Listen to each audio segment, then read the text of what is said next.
Hello YouTube viewers, welcome to Tips Boss. আমরা প্রতিদিনই কম্পিউটারে কিছু না কিছু কাজ করে থাকি, ডেস্কটপ অথবা ল্যাপটপে। এবং এই কম্পিউটারের স্বাস্থ্য ভালো রাখার জন্য এবং গতি ভালো রাখার জন্য আমরা যদি কিছু নিজেদের ভিতরে অভ্যাস করে উঠতে পারি, তাহলে আমাদের কম্পিউটারের স্বাস্থ্য এবং গতি অবশ্যই ভালো থাকবে। এই গতিগুলো আপনি কিছু কিছু ডেইলি করা দরকার, এবং কিছু কিছু সপ্তাহে কিছু কাজ করার দরকার, এবং মান্থলি কিছু কিছু কাজ করার দরকার, এবং কিছু কিছু টেকনিক আপনার ফলো করলে আপনি অবশ্যই নতুনের মতো কম্পিউটারের গতি এবং স্বাস্থ্য দুইই ভালো থাকবে, এবং আপনি অ্যান্টিভাইরাস ছাড়াও আপনি কম্পিউটার স্বাচ্ছন্দ্যে চালাতে পারবেন। ওকে, আমরা এক এক করে কিছু টিপস দেখে নিই। হয়তো অনেকেরই জানা, কিন্তু আমি আবারও বলছি। সেগুলো হলো কম্পিউটারের গতির জন্য প্রাথমিক কিছু জিনিস, যেমন আপনি রান অপশানে গিয়ে কন্ট্রোল উইন্ডোজ বাটন আর, যেমন আপনি এখানে টি লেখার পর আপনার একটা অপশান দেখা যাবে, যেমন আপনি একটি উইন্ডোজ এসে চলে যাবে। তার মানে আপনার এটা ফাইল অর্গানাইজ হয় নতুনভাবে আপনার সিস্টেমটা স্পিড রাখার জন্য। তারপর আমরা আর দিয়ে টি আর টেম্প, TEMP টেম্প লেখার পর আমরা এই টেম্পোরারি কিছু ফাইল দেখতে পাচ্ছি, এগুলো আমরা ডিলিট করতে পারি। তাহলে আমরা এখন আরেকটি আছে, সেটি হলো আপনার ইন্টারনেট কুকিজ। সব কিছু মিলে কন্ট্রোল আর দিয়ে উইন্ডোজ আর অথবা রান অপশানে গিয়ে আমরা %TEMP টেম্প, এটা আপনার ইন্টারনেটের কুকিজ সহ এভরিথিং, ব্রাউজারের সমস্ত ডাটা এখানে শো হয়, ওইখানে শুধু কম্পিউটার ইউজের জন্য। আর এই %টেম্প দিলে আপনি ইন্টারনেটের সব ডাটা সহ এখানে দেখা যাবে। আমরা ওই টেম্পটি ডিলিট করার পরেও এখানে আমরা প্রচুর ফাইল দেখতে পাচ্ছি। এগুলো আমরা আননেসেসারি, অনেক সময় ইন্টারনেটে অনেক ব্রাউজারে আমরা ছবি দেখি, এগুলো আপনার আগে সার্ভারে ডাউনলোড হয়ে তারপর আমরা দেখি, সেজন্য এখানে আগে ডাউনলোড হয় টেম্প ফাইলে, তারপর আমরা বিভিন্ন অ্যাপ্লিকেশন ইউজ করার পরেও ডাটাগুলো এখানে থেকে যায়। এগুলো আমরা প্রতিদিন ডিলিট করতে পারি। আপনি শিফট কন্ট্রোল ডিলিট দেওয়ার পর এগুলো আমাদের কখনো দরকার হয় না। অনেক ফাইল আছে আপনার রানিং, সেগুলো কখনো ডিলিট হবে না। এগুলোর জন্য আমরা চেষ্টা করব না, আমরা ডিলিট দিয়ে দেবো যেগুলো ডিলিট হয়। তারপর আমরা যে জিনিসটি দেখতে পারি, অনেকে রান বাটনটি খুঁজে পায় না, সেজন্য আমরা যে কাজটি করতে পারি, আমরা স্টার্ট বাটনে ক্লিক করে এখানে মাউসের ডান সাইডে ক্লিক করে আমরা এখানে টাস্ক মেনু, স্টার্ট মেনুতে গিয়ে কাস্টমাইজে গিয়ে আমরা এখানে নিচের দিকে যাব। নিচের দিকে যাওয়ার পর এখানে রান বাটনটিতে রান কমান্ড ওকে দেওয়ার পর আমরা এখানে রান কমান্ডটি দেখতে পাবো। আমরা রান কমান্ডটি দেখার পরে আমরা প্রয়োজনীয় জিনিস লিখতে পারবো। আমরা অনেক সময় আমাদের সিস্টেমে সব কিছু মিলে আমরা একটা অপশন দেখতে পারি, যেমন সিস্টেম ইনফো, সিস্টেম ইনফো এখানে লেখার পর আপনার পুরো সিস্টেমের ইনফরমেশনটি এখানে লোড হয়ে যাবে। আপনি সিস্টেমে আপনার কী কী রয়েছে আপনি এখানে 1 মিনিটে দেখতে পাবেন। সিস্টেম ইনফোটি চলে আসছে, আপনি এখানে বিস্তারিত তথ্য আপনি সব কিছু এখান থেকে দেখতে পাবেন। আপনার প্রয়োজনীয় সব তথ্য যা লাগে এখানে দেখতে পাবেন। আমরা ডেইলি এই ছোট ছোট কাজগুলি করব। আমরা মান্থলি যে অথবা আপনি 15 দিন পর যে কাজটি করবেন সেটি হলো খুবই ইম্পর্টেন্ট, ডিস্ক ডিফ্যাক্টমেন্ট। এটা এখান থেকে আপনি প্রোগ্রাম ফাইল, তারপর সিস্টেম টুল,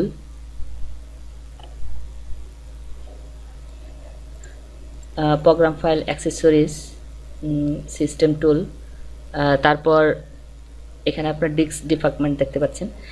এটিও খুবই ইম্পর্ট্যান্ট, আপনি এটি মাসে অন্তত একবার হলেও করবেন। এটি একটু সময় লাগলেও আপনি করে নেবেন। এটি আপনার ফাইল ডিস্ক এবং আপনার ফাইল ম্যানেজমেন্টকে খুবই স্ট্রং এবং হেলদি রাখে, এবং অনেক স্পিডে কাজ করতে পারবেন। আপনার যখন এটা করবেন, তখন আপনার সফটওয়্যারের যে ফাইল ডাটাগুলো আছে এগুলো সহজেই আপনি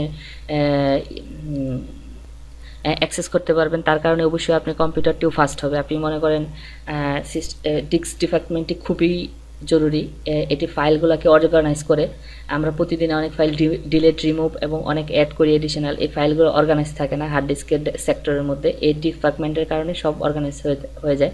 এই জন্য অন্ততপক্ষে মাসে একবার করা এটা খুবই জরুরি। আপনি এখান থেকে সিলেক্ট করে ডিফ্যাক্টমেন্ট ডিস্ক, এটা আপনি যখন প্লে করবেন তখন এখানে সে চেকিং শুরু হয়ে গেছে অলরেডি।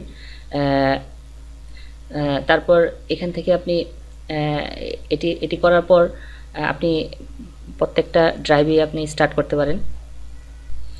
আরেকটি গুরুত্বপূর্ণ জিনিস রয়েছে, সেটা হলো আপনি এখানে রান থেকে রিসেন্ট রিসেন্ট অপশানে গিয়ে আপনার পিসির যে রিসেন্ট কাজগুলো হয়েছে এগুলোর একটা লিস্ট এখানে থেকে যায়, আপনি এগুলো ডিলিট করে দিতে পারেন আপনার গতি এবং কম্পিউটার স্বাস্থ্য ভালো রাখার জন্য। আরও কিছু যে জিনিসগুলি রয়েছে, আপনি প্রতি মাসে অথবা 2 মাস পর পর কম্পিউটারের পার্টসগুলো একটু ব্লোয়ার দিয়ে আপনি পরিষ্কার করার চেষ্টা করুন। যাদের ব্লোয়ার নেই তারা আলতো হাতে র্যাম খুলে, অবশ্যই টিস্যু জাতীয় কোনো কাপড় না, আপনার সুতির গেঞ্জির কাপড়ের সাহায্যে আপনি র্যাম হালকা নরম হাতে খুলে আপনি পরিষ্কার করতে পারেন। কম্পিউটারের উপর কোনো ভারী জিনিসপত্র রাখবেন না, এবং অবশ্যই যদি ল্যাপটপ হয়ে থাকে যাতে এমন পিঁপড়া বা অন্য পোকামাকড় কম্পিউটারে প্রবেশ করতে না পারে সেদিকে খেয়াল রাখুন। যদি আপনার কম্পিউটারে কখনো স্যাঁতস্যাঁতে বা ভিজা অবস্থায় থাকে, আপনি অবশ্যই এটি কোনো গেঞ্জির কাপড় দিয়ে মুড়িয়ে এটি চালের বক্সের ভিতরে নিয়ে রাখুন, কারণ চাল প্রচণ্ড আর্দ্রতা শোষণ করে। আপনার যে যদি কোনো পানি বা অন্য কোনো কিছু থাকে আপনার পরিষ্কার হয়ে যাবে।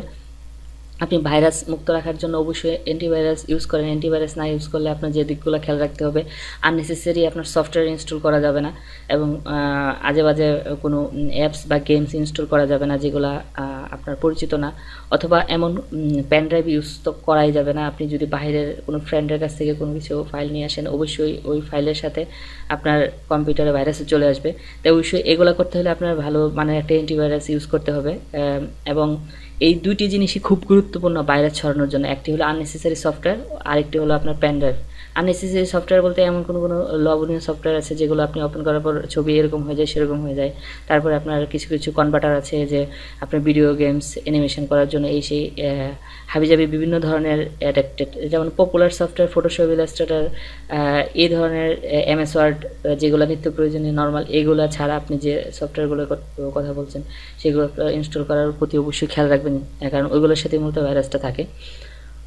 বিভিন্ন অনেকেই খুব ভারী ওয়ালপেপার ইউজ করেন, যাদের র্যাম কম বা একটু কম্পিউটারে আপগ্রেড না, তারা অবশ্যই এইটুক থেকে একটু সতর্ক থাকবেন, যেমন হার্ড কোনো ওয়ালপেপার ইউজ না করাই ভালো। নিয়মিত কুলিং ফ্যান পরিষ্কার রাখুন, অন্তত পক্ষে 2 মাস 3 মাসের মধ্যে একবার হলেও পরিষ্কার করবেন।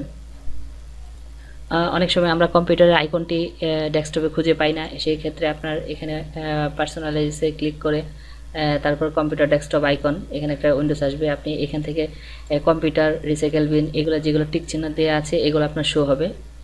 অ্যাপ্লাই দিয়ে ওকে দেন, তাহলে আপনার অবশ্যই ডেস্কটপে কম্পিউটার আইকনটি চলে আসবে। মাউসের কিছু অপশান আছে, আপনি ইচ্ছে করলে মাউসের বিভিন্ন ধরনের আকৃতি চেঞ্জ করতে পারেন আপনার মাউসের। সেই ক্ষেত্রে আপনি অন্যের কম্পিউটার না করাই ভালো, নিজের কম্পিউটার হলে আপনি নিজের ইচ্ছা মতো করে নিতে পারেন। যেমন আপনি মাউসের যেমন এখানে কিছু ইফেক্ট আছে, আপনি মাউসটা চেঞ্জ হয়ে আছে, যেমন আপনি ইচ্ছা করলে আপনি এগুলো পরিবর্তন করতে পারেন, বিভিন্ন ধরনের নর্মাল মাউসের আকৃতি, অথবা আপনার এখানে কিছু শেডিং অপশান আছে, এই অপশানগুলি আপনি ইচ্ছা করলেই চালু করে নিতে পারেন, স্লো ফাস্ট। সেক্ষেত্রে খেয়াল রাখতে হবে অবশ্যই যেন অন্য কম্পিউটার এগুলো না করেন।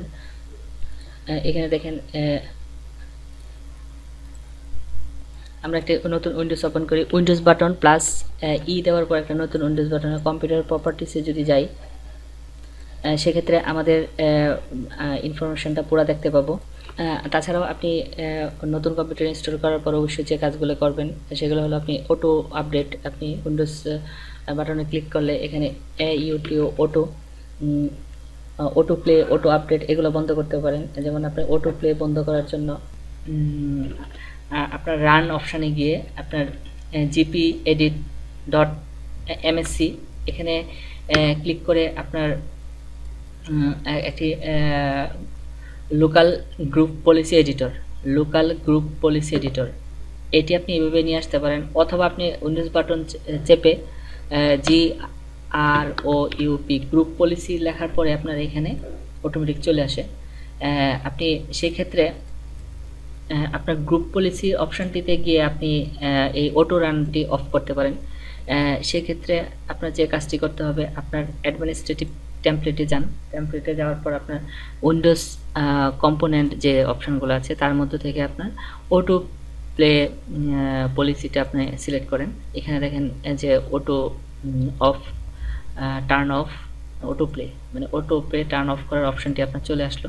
আপনি এখানে এনাবল দিয়ে অল ডিভাইস অথবা সিডি রোম যেগুলো দেন, অল ডিভাইস সাধারণত আপনার সিডি রোমের পরবর্তীতে যে ডিভাইসটি থাকে পেন ড্রাইভ অন্য কোনো ডিভাইস অটো রান হবে না। সেক্ষেত্রে আপনি ওর অ্যাপ্লাই দিয়ে ওকে দিয়ে আপনি চলে আসতে পারেন। সেক্ষেত্রে আপনার এখন যে কোনো ডিভাইস আপনি এখানে কম্পিউটারে প্রবেশ করেন না কেন, সেটা আপনার অবশ্যই আগে আপনার অনুমতি ছাড়া অটো রান হবে না। এই অপশনটি আপনি আবার এনাবল করতে পারেন। আমরা উইন্ডোজ চেপে GROUP গ্রুপ লেখার পর এখানে আপনার গ্রুপ পলিসি অপশনটি চলে আসবে। সেক্ষেত্রে আমরা computer administrative template, computer component, Windows component, auto pay policy আমরা এটা আবার অফ করে রাখতে পারি, ডিসেবল করে রাখতে পারি। ওকে, থ্যাংক ইউ ফর ওয়াচিং। পরবর্তী ভিডিওর জন্য অবশ্যই সাবস্ক্রাইব করবেন। আমরা আপনার কমেন্টসের পর আমরা উৎসাহিত হয়ে হয়তো ভুল ত্রুটি শুধরে আবার নতুন কোনো ভিডিও টিপস নিয়ে হাজির হব। Thank you for watching and subscriber.